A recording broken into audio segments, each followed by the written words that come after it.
Great. Thank you, everyone. And this session is being recorded, so you're going to be, you have to put that, acknowledge that, and it will be shared on the Facebook page, correct, Don? It'll be available, yes. Okay, great. Now I thrive on audience participation. So the first question is, can you see my slide deck? Yes. Okay, great. Yes. And I can't hear heads nodding. I've got multiple screens. You're all over here, so I can focus on the presentation. But a lot of you know me, some of you don't. So I always ask the question, why should I listen to this person?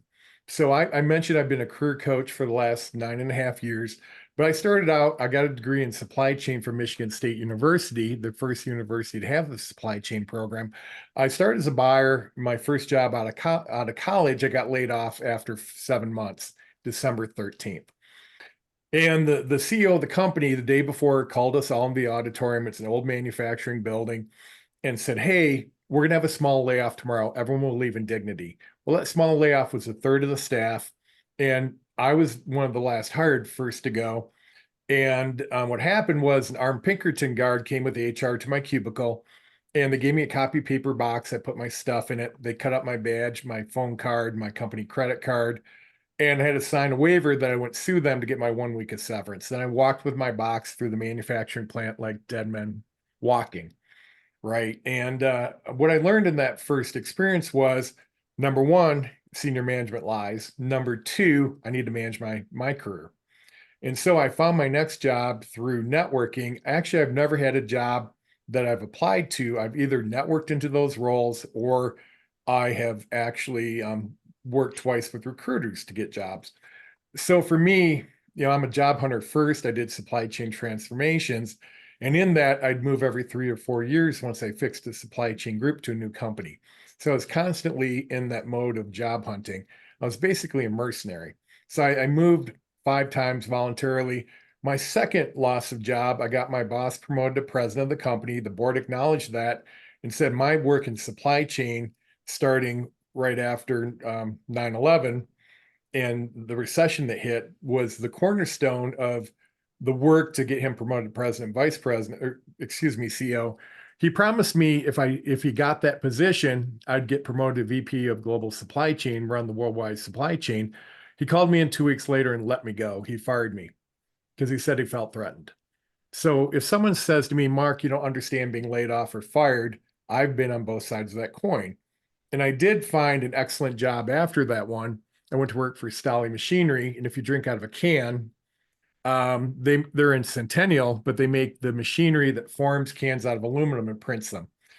And so I was driving from Fort Collins to Centennial, which is crazy, but the company was bought and sold by private equity, and then they sold it to a small Japanese competitor. I left. I started a supply chain consulting business, and I also bought a recruiting business, which gets me into, I've hired over 300 staff across the globe to work directly for me. I owned a third-party recruiting agency for 5 years, and I placed 52 people. Conservatively, I reviewed over 150,000 resumes, and I sold that business after 5 years to one of my staff and got back into supply chain consulting. But I also knew most people don't know how to run a job search. It's really a project plan, right? And if you look at it as a project plan, I'm here, I want to get to here. What are the steps I need to take? And the reality is, one of the biggest things that people don't have is a job search plan. Now, a commercial pilot doesn't fly without a flight plan. Otherwise, we'd have planes crashing into each other. You don't build a product without a product development plan, but I've talked to almost 5,000 people. Only 1.5% have a job search plan with metrics that guides their job search. So that's actually the number one thing you should be doing to move your job search forward, which most people don't because they don't know how to do it. Right. So I've been doing this for 9.5 years. It's my passion. I was naive. I thought applicant tracking systems would get better. The process would get better. It'd be easier to hire people. It's actually gone the opposite way. So the person that said, "Hey, I used to be able to submit resumes and get interviews," is absolutely correct. But HR used to facilitate the process. Now they control the process, and applicant tracking systems or applicant trashing systems are screening you out. We're going to talk how to get around those systems, right? How to circumvent them. And so I want to start with statistics. I'm a statistics guy, and I talk to over 1,000 people. I have Sales Navigator, LinkedIn paid products. So if I see someone secures a new position, I'm asking them, how did they find that? And your categories are applied to a published job. Category 2 is you get an internal referral. You find a published job and you get an internal referral. Now, when Trent was talking about targeting companies or researching companies, if we go that's next category. You find companies you want to work at, get to know people there. When a position becomes available, then they think of you first. Other networking is just every other category of networking that doesn't fit. Now, volunteering is you volunteer at a group like working at the homeless shelter or maybe through your church where you're talking to other people. And third-party recruiters, these are headhunters and agency recruiters. On the left, if we look at the rows, over the age of 50 and a base pay over 100K. Of the 1,027 people, 6% got jobs through online application. That tripled if they got an internal referral. Going below that, under the age of 50, base pay starting at 65K, it went from 15%, it more than doubled. And so the reality is networking, you can see, is a huge part of this, because if you take the two yellow columns, no matter what category you're in, you're going to see that networking is your greatest resource. Now, looking at career pivot, you want to do something completely different than you've done in the past. You're not going to be able to go through an applicant tracking system because you're not a round peg to a round hole, right? And your jobs are going to be found mainly through networking. And of course, the recruiter is typically not going to present you because they're getting paid to find talent that fits the positions. So you can see networking is critical, but how do you network and how do you get in front of people and how do you present who you truly are? And that's the key. And just to make sure we're all on the same page before I start with LinkedIn, you got to build that strong foundation at the bottom. What do you want and why?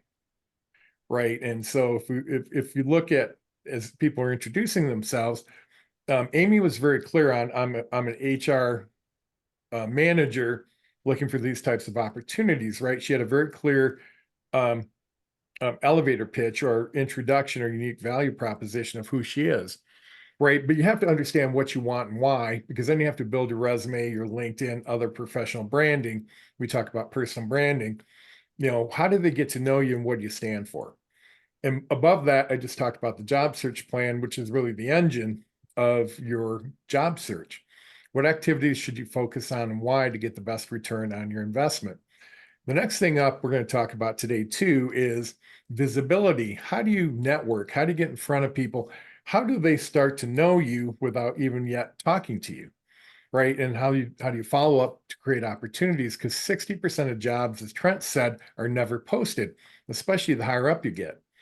So how do you find those? It's only through talking to people that you're going to find those opportunities. Now at the top, number 5 is how do you plan for your interviews and execute? So that in the follow-up, so they want to hire you. And at the top, of course, is a job offer.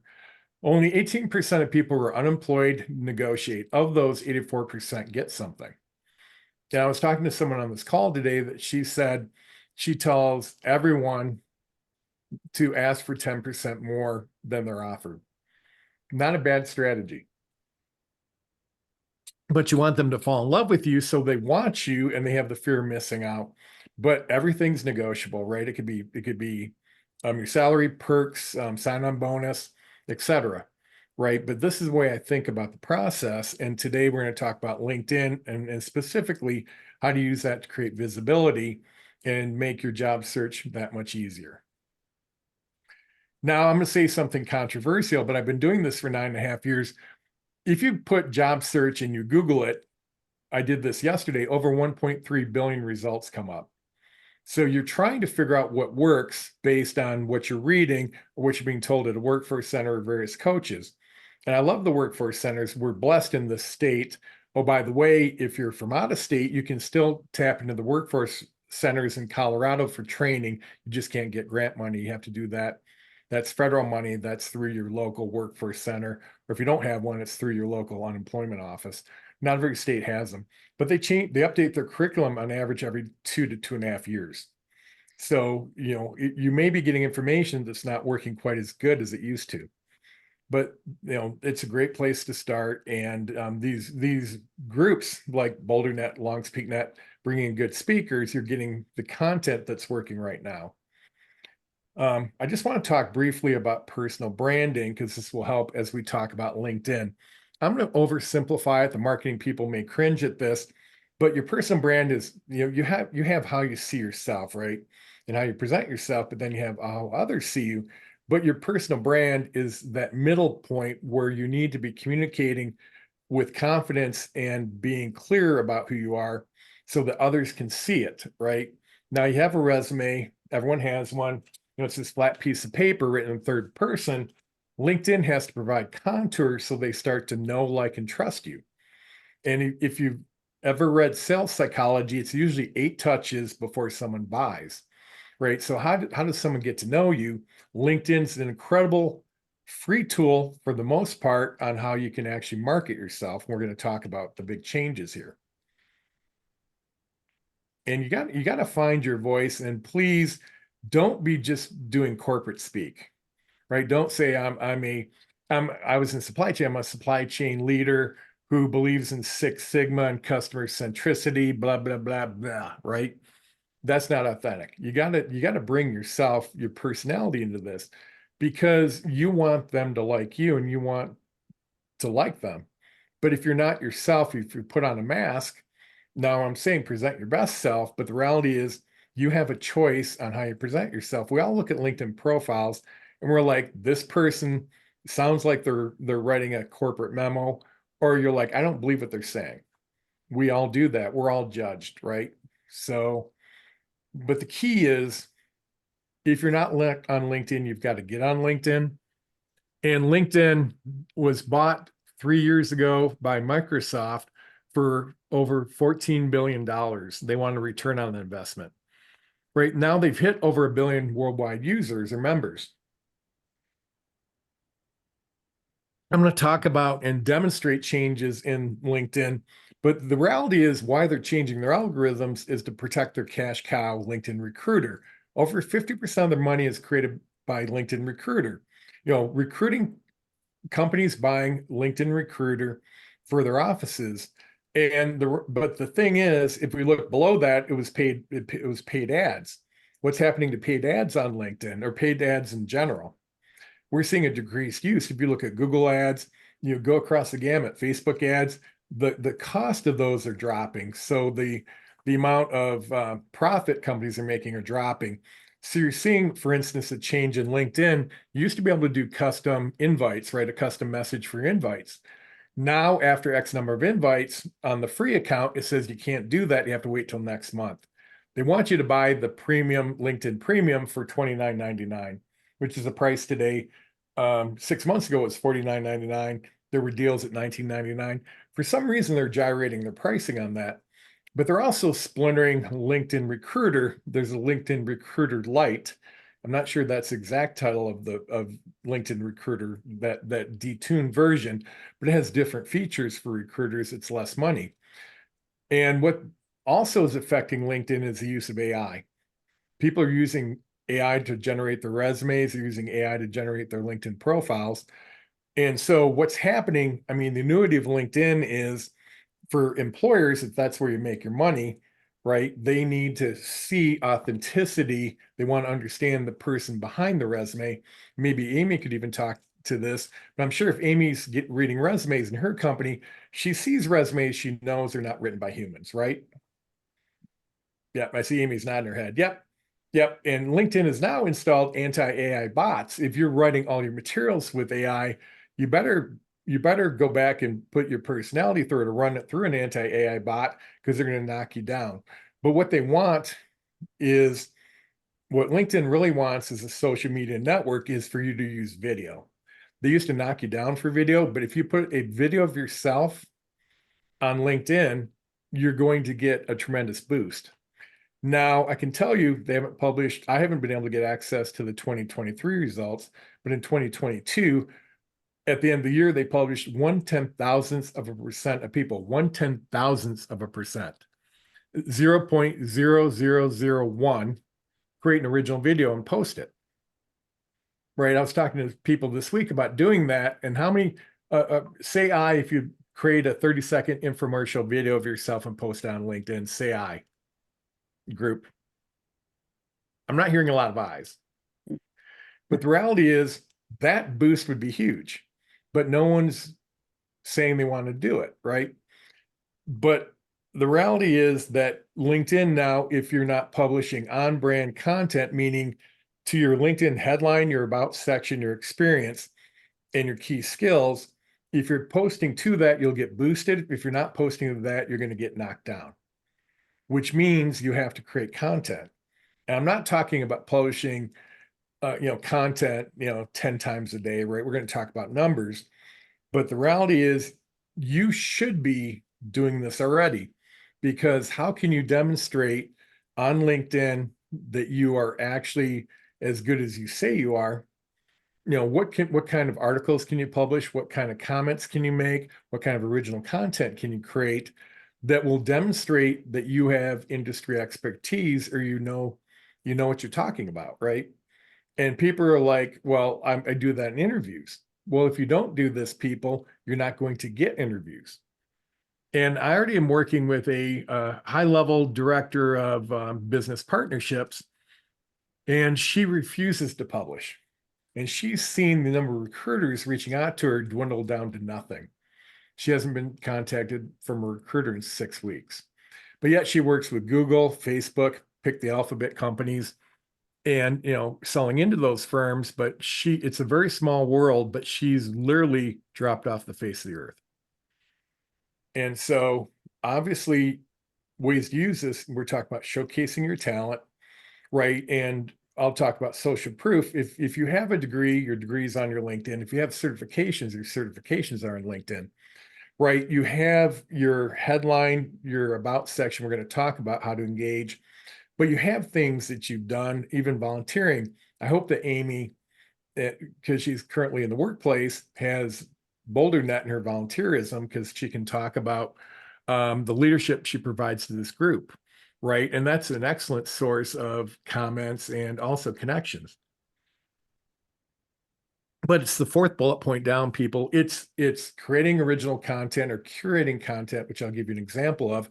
Taking an article from, let's say, Harvard Business Review on customer success to David. And there's a great article from 3 years ago about what is customer success. And when you post something from HBR, right, Harvard Business Review, it's one of the gold standards for industry publications, and you're going to get a lot of engagement. That's curating content. I'll do a demonstration. Creating an original post. Amy could talk about her move from being a general manager to HR and how interesting that's been. She could write a LinkedIn article. I'll demonstrate an article, right? Those things will help you with engagement, and people will start to feel like they know you better, right? And so if you're networking or you're interviewing, I'm going to give you an example from Clint Mitchell. He wrote an article on leadership and what makes a great leader. And so when he's interviewing, when they ask him about his leadership style, he talks about, he says, as a matter of fact, I wrote an article on this on LinkedIn 2 months ago. And he refers them back to the article. He did it in an interview, right? He said, actually, they're on Zoom. Hey, can I take control of the screen? He popped it up during his interview. That was a mic drop moment, right? That's like, right? Because it's real life. It's in, it's on the public domain. You're not just talking about it, you can demonstrate it. What about your LinkedIn recommendations? What if your recommendation talk to the skill sets this company needs? Not a general, hey, Mark was a great guy to work for. You should hire him, but Mark helped me become a better leader because of his mentoring and management style, and he held us to a high standard. And those types of recommendations with specificity can be used in your interviews in the same way, right? So you want to take your content and reuse it. All our digital marketing people reuse your content, right? Now, I'm just going to talk real briefly on personal branding here. Well, what's your value proposition? What's your elevator pitch, right? Who are you? Where do you do the work, and how do you create value? Below that, and if any of you went Monday to NocoNet, Simon Wheeler, who's a Boulder alum, talked about his core values and how that appears in his LinkedIn. And that's kind of the North Star for him to guide him as he's looking for new opportunities. He put the word integrity in his profile. And so many people have commented on that because integrity used to be standard, right? But now it's not, right, in today's world. And they're like, it's so refreshing for someone to talk about integrity. But that's one of his core values. Your strengths, those are basically, if you've done strength finders or other assessments, it's kind of your what's natural to you, right? And then your skills are the things you've learned to do your transferable skills to do the work, right? Or transferable if you're going to pivot, or skills if you're staying in your lane. But credibility is that social proof. Now, passively, your resume is that flat piece of paper update for applications. LinkedIn has been passive, the way your profile looks, but actively, you have LinkedIn posting, which I'm going to focus on next. But also, what else can you do? Clint Mitchell recently was on a podcast about generational workforce, and they interviewed him. He posted that on LinkedIn. He got a significant amount of engagement, but he was able to advertise. He'd be on the podcast. He was able then to be on the podcast. He shared the podcast, and now he's getting trailing interest, and he's sending it out to people he's networking with. And I know this sounds like a lot, but I'm giving you a lot of different categories, but we're really going to focus on LinkedIn posting right here. But the big thing is you have to be intentional and consistent. And I'm going to run through this real quickly on the LinkedIn profile. Any questions before I jump into how you write a good profile? All right, well, I'm going to roll. And I'm drinking death coffee. So you guys know I like to be highly caffeinated. Your headline should be, when I'm showing here on LinkedIn on a cell phone, right? Your headline will automatically be pulled unless you change it from the last position you have or your current position. But you can edit that. And in her case, she was Master of Digital Pharmaceutical Marketing. But the headline, you get 220 characters. You want to separate your terms by the text delimiter, the vertical line, or the vertical line above your enter key. And you want to have titles and hard skills and soft skills. Because when LinkedIn's doing a search, it starts with your headline, then your about section, then your work experience. And so in that order, your headline's the most important. Also, it's the first thing you see when someone looks at their profile or your profile, right? And so in the case of David, who's looking for customer success management positions, he's going to have customer success and skill sets, hard and soft skills related to that. Now your about section, I'll show you an example on the next page, 2,600 characters. The average person's using less than 700. They keep it too short. The about section is written in first person. It's I am a digital marketer. I am a customer success manager. Your second paragraph below, you see me defining the paragraphs. Why do you love doing what you do? And it better be more than just the money. If I asked Amy, why does she love HR? Why do you get up Monday morning and go work in HR? I'm not going to ask her. I'd hope she'd be prepared, but that's a great interview question, right? But that hook of the why is really important, because then people understand if they're looking for someone and they're thinking, is this person really passionate about their work? Are they going to stay with us? If you're talking about why you enjoying doing that kind of work, you can use the word passion, enthusiastic, enjoy, love. Don't overuse passion. That word's becoming very trite.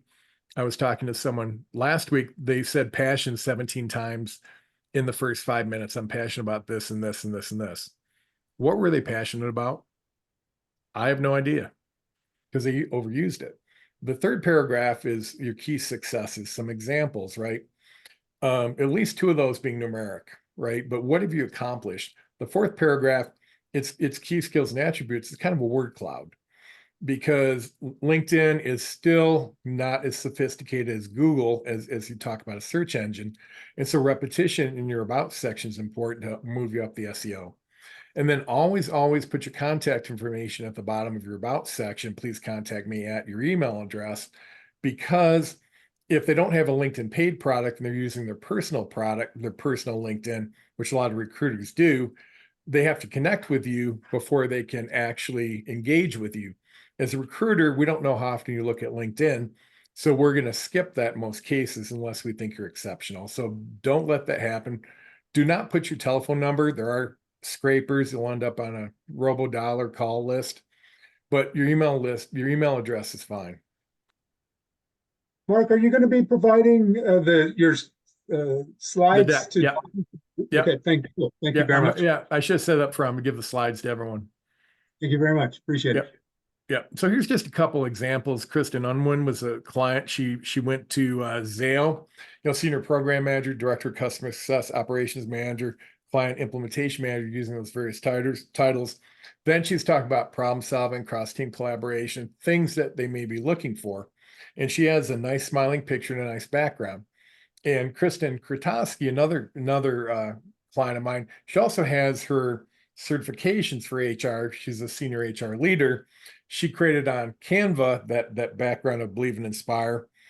And then she did shorten hers. She had more keywords, more like Kristen, but she obviously is employed. And when I went to pull her profile, she had just shortened it, which perfectly fine. She's not looking for a job. And for her, Kristen took her strength finders and she put those, not strength finders, excuse me. She took 4 keywords and she put those at the top. Now she did at the back of her profile, you'll notice predictive index is being used a lot in companies and a lot by HR. So she did put her predictive index profile here only because she works in HR, but you see she has, I'm a HR person, her passion paragraph, her examples, and then she threw in the predictive index because that's being used a lot by HR, as I said. And then she has her keyword stack of her competencies, and please contact me at. This is a nice profile. It talks about what you do, why you do it, gives some examples, shows your competencies to help with that human reading it or the SEO stack, and then you move on. All right, now this is where we get to audience participation. I want everyone to take that link and put it in your browser, right? And so I'm a big Peter Drucker guy, but take www.linkedin.com/sales//SSI. And then what I want people to do, if you're brave, and if you're brave, I will respond to you because I'll look at the chat, but put your number in if you would, and then I'll give you some additional information. But okay, I'm going to move on to the next slide. Has everyone taken that and put it in their browser? Yes? Okay. Now we're going to talk about what it means. Okay, so someone just yell out their score. 55. 55. That's a really good score. Is anyone under 30? Anyone under 20? Let me look over at the chat. Or someone, yeah, someone, okay, 51, 55. We got some smart cookies here, but these are people they've heard me before. Shani, she's one of my clients. Yeah, 21. I mean, most people start in their 20s to 30s, right? And this is very typical for a job seeker. So if we look at this is a good proxy of your engagement with LinkedIn. Number one is, and each one of these gets a maximum of 25 points. So this was from someone at LongsPeakNet that showed their score, and I took their name off it to share it here. But establish your professional brand, meaning, do you have a complete LinkedIn profile and it's clear who you are and what you do? The second thing is finding the right people. Are you engaging with people in your audience, right? You're engaging with people. If you're a customer success manager, you're engaging with people in customer success. If you're a marketing manager or a digital marketer, or you have high engagement with people in your field. Now, engage with insights. This is actually where you're doing a combination of original post, curating content, commenting on other people's posts, and doing polls and other things. What's interesting now is in the new AI tool that they've instituted, if you have a comment of less than 12 words on someone's someone, you see a post and you used to be able to go great post and reshare it, right? You got a boost for that. Actually, LinkedIn's more sophisticated. Your post has to be your comment has to be at least 12 words. So you can't get away with great post, right? You need to have a more engaging conversation. And if it's in your field, the more that you write, the better you're going to be. I'm not asking you to write 6 paragraphs, but if someone posts something in your field that you really want to comment on to begin to know these people, right? You need to write a longer comment. Now, building relationships, this is once you engage with people and connect with them, do you have ongoing conversations with your network? Like if you reach out, someone reaches out to you and they connect, do you immediately follow up with a message? I always do this if I don't know someone. I'm like, thank you for the invitation to connect. Once I look at their profile and see the real, then I say, did you reach out to me to build your network, or do you have a particular question? Well, that immediate engagement actually helps the SEO, but also clarifies their intentions, because most of the time it's build their network, but sometimes they're like, no, I'm reaching out for this purpose, which they didn't say in their initial outreach. But I have a perfect score here of 25. And I'm not saying that, I guess, to brag a little bit, but because are you actually engaging with your network, especially the people you've connected with most recently? Right. And so if we looked, this is someone who's not on the call today. They went from a 22, they got up to a 40. This is someone I previously coached.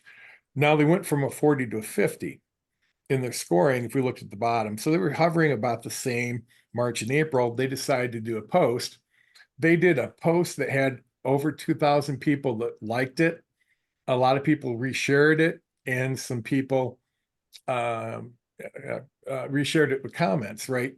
And that post was business related, and they were amazed that they had that amount of engagement. It just kind of took a life of its own, right? It really got boosted because it was, well, I can say he went to lunch with an old boss, and yeah, Clint told me I can do this. Clint's like 6'6", and his boss looks like Danny DeVito's like 5 foot nothing. And he goes, here's the new twins. Maybe we'll make a movie together. And he talked about what a great lunch they had, but people enjoyed that, the humor in that, and they engaged with it and reshared it. Now, that wasn't exactly, the kind of business post that I'm talking about here, but the engagement was high, and you can see it changed his SSI number overnight. And so the reality is, if you understand the game, you can play the game. Don't hate the game. Don't hate the coach. Understand the rules and play the game that you need to play, because you want to be seen.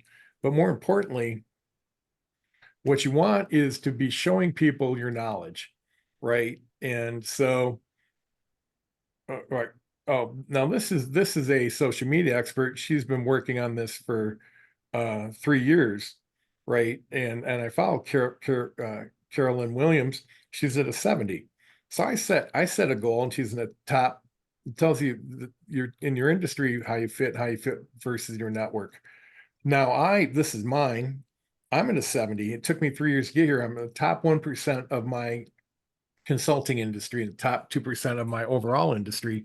You see my perfect score on building relationships.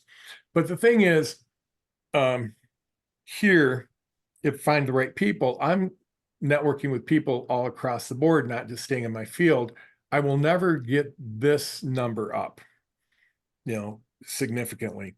And that's okay, because I'm still in the top ranking, but I'm not looking for a job like you guys are. I'm looking to build my brand so I can teach this and also attract people for my coaching programs. And so let me just stop for a second, because I want to show you guys something real quick. Because I know everyone's going to say, well, Mark, this looks really easy because you do it all the time, but how am I going to do it? Does anyone feel like that? No, not at all. Yes, for me, Yeah, I was gonna say that's, I know Christine, so that was extreme Christine's sarcasm. deadpan, Yeah, instant sarcasm.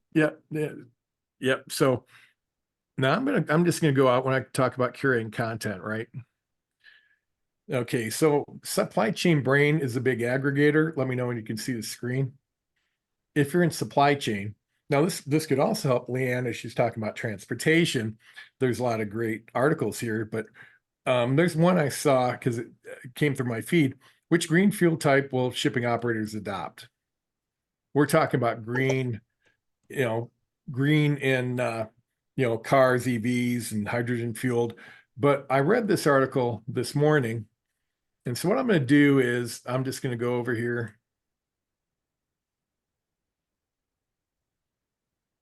Actually, let me do this. I just copied it.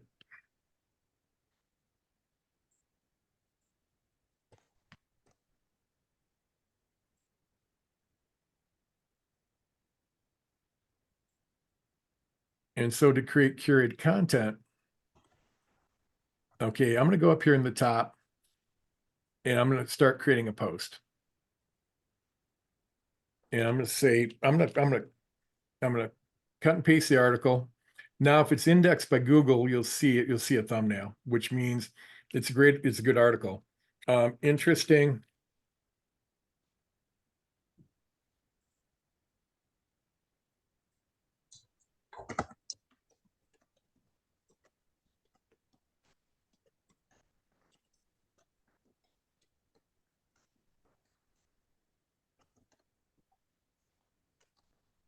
I'm not good at talking. Will impact and typing.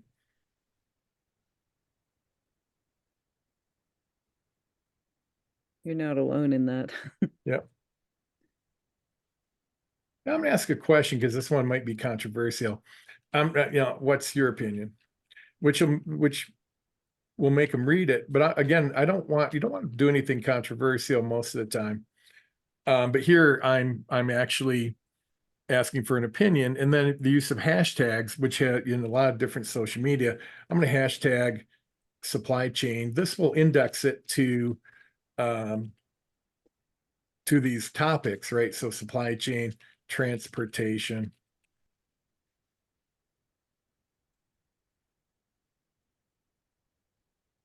Okay, so now if I post it, it appears in my feed. You're all seeing that right here. And so, but with the hashtags, one thing you can do in the search bar, let me put in here let me just do customer success. Okay, it'll pull up customer success. So if I'm anyone in customer success, this is going to pull up a variety of things, from my network past 24 hours. So this is one way to find opportunities, right? Calling all rock star customer success managers, come join my team. Mid-market customer success manager via at Greenhouse, right? So we would need to click on Monica, but if we look here, let me just click here, right? And we'd see for David potentially a job here. It says San Francisco, but it may be remote, right? You'd have to go down and look at it. But you're also going to find everything in customer success. There may be opportunities, there may be interesting articles. You may find someone that's written something interesting. Elizabeth Russell, CEO of Customer Success Org. Now, David may read her materials and start to follow her, right? And this is a way you can find things. It could be anything, right? AI, if you want to learn more about AI, artificial intelligence, you're going to find jobs, you're going to find articles, you're going to find people talking about it. And you can look at your network, you can just look at for the past 24 hours of the past week, right? So if you want to learn about AI or any topic, do the hashtag. I mentioned Harvard Business Review, so if you want to find HBR articles that have been posted. Does anyone use this hashtag search in the search bar today? No, that's great stuff. I've been wondering about it. Absent, but I will. Yeah, and everyone can now, right? So here, and what you could do is you could, and the other thing is once you post something, the next 90 minutes, there's a decay curve. So if you want people to boost your post, you would tell people, hey, go out to you tell them when you're going to post, and then you go out to the post, and then I'm going to post at 10 o'clock on Friday, 10 a.m. Friday, Mountain Standard Time. Ask them to like it, comment on it, and share it to their network within that 90-minute window if they can, and that's going to boost and propagate your post. And you want them to share it. That's the most important thing, because otherwise it grows like a beanstalk, right? It stays in your feed, but when it's shared to others, then it gets out to a new audience. And so anytime anyone comments on your, I was hoping someone would put a comment here, but anytime someone comments on your post, right? Well, then you actually go back and comment back, and you can start to follow them. Now, everything you ever post or comment on, it's below your about section. You can pin it just like Pinterest. You can pin things, which I've got a number of things pinned, but then you go down to activity. You can see anything everyone's ever written and not deleted. Have they done LinkedIn articles? I've written 32 articles. And that an article is just a certain format for content, right? And LinkedIn articles, if you post an image, a video, and then, have you commented? So if I went to articles, for me, you're going to see all these different articles I've written. Now, if you're going to follow someone at a company or interviewing with someone at a company, you need to look at their activity and see what have they written, what are they posting on. And, someone calls it stalking. No, it's not stalking. The reality is most people expect you to do this, right? If you're not looking at someone's LinkedIn profile before you interview with them, well, that's a huge mistake. You want to get to start to know them, right? They're doing the same to you, right? And so don't think of that as stalking. Okay. Now we're at time, and I'm going to put this up as I'm taking questions. I was going to do a couple more examples, but the big thing is there's no mistake here, right? So the big thing is get your profile done and then write an article or do a post. So if Christine, you're looking at housing, correct? Is your Yes, target? I am. So Christine's been attending a number of meetups or meetings in person. So Christine can share that information on LinkedIn. And then she can also share after she attends. If you go to a meetup, like I went to DevHops last night, sometime over the next couple of days, I'll do a post about what I learned at DevHops. So if you attend these meetups, don't just attend and meet people. Also, you can share a summary. You can even tag people who were at the meeting. So all you would do is use you would use the ampersand, and you would tag them, put their name in the body of your post, and then they can comment, right? So the thing is, the minimum amount you need to do a week is add 5 new people, create 2 original posts, create 2 posts, either curated content or an article, original content or video. And then you need to at least comment, long form comment on 3 other posts. That hits the absolute minimum to boost you. 5 people, 2 of your own posts, curated content, original content, and liking and commenting on 3 other people's posts. Can everyone do that? Yes. Now, coming up tomorrow, I have a webinar. I'm talking about the 2 things to accelerate your job search based on what's working with clients. That's 75 minutes with a lot of Q&A. And then David mentioned Job Search Bootcamp 7. I'm starting Bootcamp 8 next week.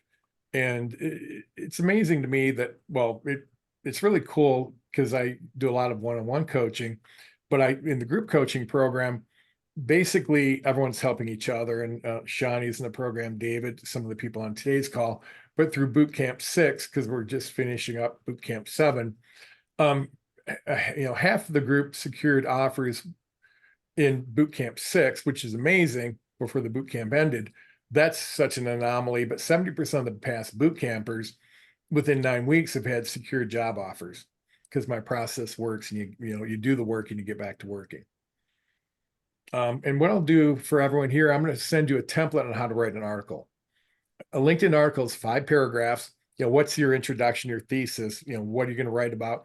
3 supporting paragraphs, a close, and then you have your elevator pitch. And I'll give you 2 examples of doing that. Articles are really easy to write. Create your outline and draft. You can run it through Chat GPT or AI if you want, and then edit from there. But you should be able to write an article in 30 minutes or less. And so everyone has skills. I don't care what you're doing, right? And if you think, well, Mark, everyone knows the same stuff I do, well, the way you tell it's unique to you. And Kevin Garton went through this group of director of costing and pricing. I said, Kevin, most people don't understand that. Can you just write an outline of what you do? He goes, Mark, this is too basic. He posted on LinkedIn. He had over 5,000 views. He had over 500 comments. He had people thanking him and asking him, could he use that with their boss to explain more in depth of what they do? And he thought this was basic stuff no one would care about. But that whole tribe in costing and pricing is so misunderstood. They loved it. They actually ended up with a consulting or a long-term contract from a company that saw it. I mean, people, this stuff can happen. Li Hong Wu, who's not on this call today, he posted a video of himself, like a 2-minute video, his background, he narrated over PowerPoint slides. Someone saw it from the International Purchasing Group, ISM. They're the International Group or Association for Purchasing. They reached out to him and said, hey, we had a speaker drop out for our national conference in May. Can we audition you to speak? They flew him out there, he spoke, and he's been able to leverage that into consulting engagements, all because he did a video. I can give you examples. I was hoping Leon could make it today, but he had an interview, so he could tell him himself, but this stuff works. But you just have to do it, just like Nike. And no one's going to tell you you're stupid, right? I mean, how many times have you been told in a networking meeting you're stupid? Well, I've only been to one, so 0 so far. You're But 0 for 1. yeah, I'm doing good. Great You did- stats. Yeah. No one Oh, told me you're I was 1 for stupid 1. today, so I feel good. But the thing is, I make this look easy. Someone told me this. I mean, I've been working on, I had red hair, freckles, hair stud up. I look like Howdy Doody, leg braces like Forrest Gump. I had a speech impediment. I was picked on incessantly. When I saw Forrest Gump, I cried until the 3rd grade. I was picked on.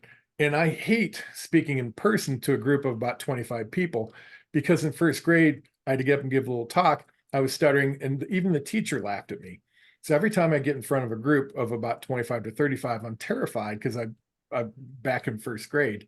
But I overcame it, right? And you practice, right?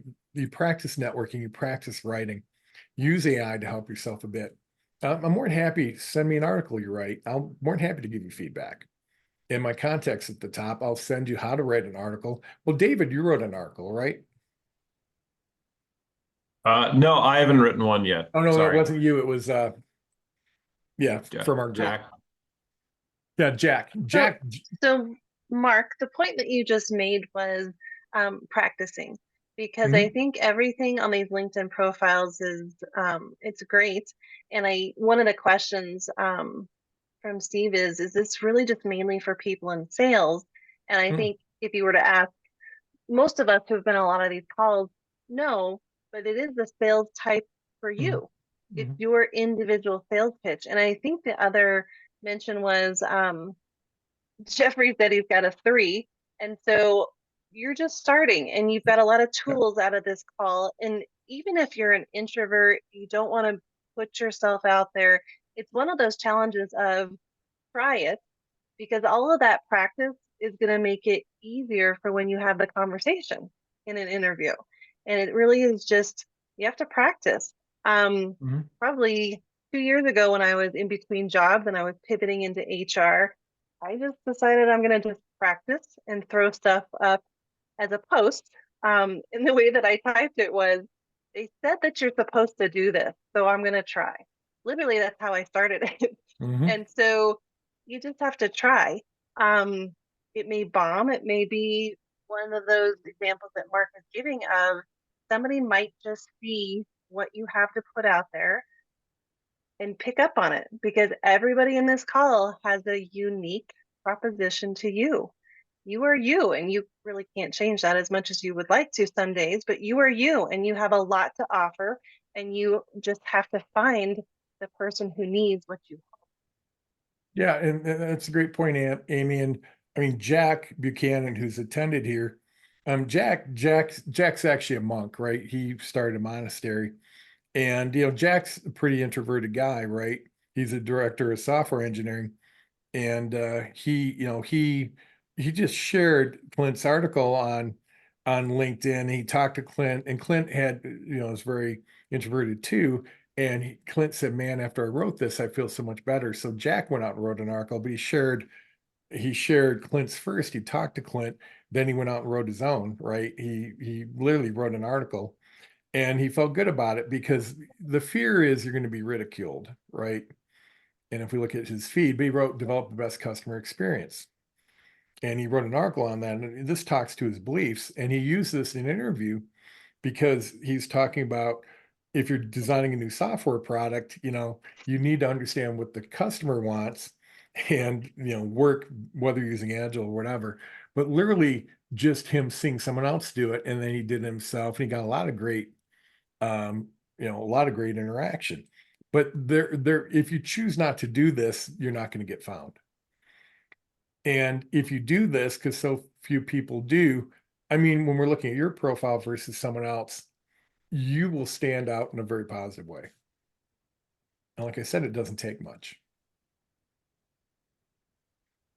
And I'm going to send how to write an article. If anyone wants to send me their articles, drafts, I'm more than happy to look at them.